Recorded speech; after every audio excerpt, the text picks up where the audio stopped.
पासून इस्रायल, अमेरिकेने संयुक्त इराणवर हल्ले सुरू केले असून तिन्ही देश युद्धाच्या उंबरठ्यावर आहेत.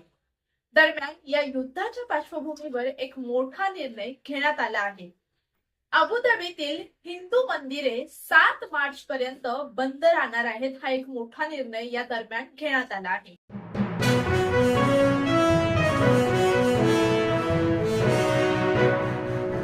जय पवार यांच्यानंतर आता युगेंद्र पवारही मैदानात आले आहेत. थेट त्यांनी एक पोस्ट करत मोठी मागणी केली आहे. युगेंद्र पवार यांनी त्यांच्या अधिकृत एक्स अकाउंटवर एक व्हिडिओ शेअर केला आहे. या व्हिडिओमध्ये अजित पवार ज्या VSR कंपनीच्या विमानातून प्रवास करत होते त्याचा मालक म्हणजेच रोहित सिंह हा मुख्य पायलटच्या सीटवर बसलेला दिसत आहे. आणि यातील मुख्य बाब म्हणजे विमान अवकाशात असतानाच रोहित सिंह हे चक्क झोपलेले दिसत आहे. हा व्हिडिओ शेअर करत युगेंद्र पवार यांनी देखील संताप व्यक्त केला आहे.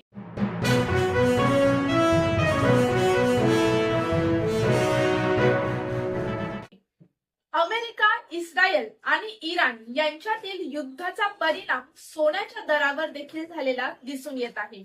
सोन्याच्या दरात 7,372 रुपयांची वाढ झाली आहे.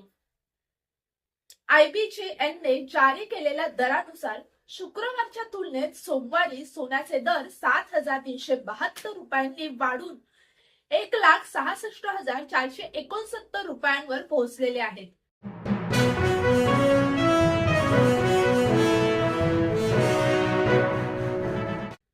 तिघी चित्रपटाच्या टीमने पुण्यातील मातोश्री ओल्ड एज होम येथे ज्येष्ठांसोबत व सात्विक पर्यावरणपूरक होळी साजरी केली आहे.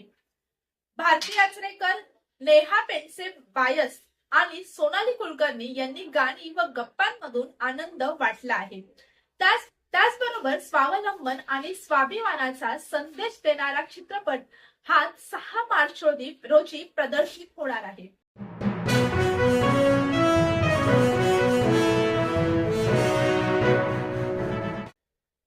अभिनेत्री अक्षया नाईक हिने नव्या मालिकेच्या प्रारंभी त्र्यंबकेश्वर येथे जाऊन आशीर्वाद घेतला आहे.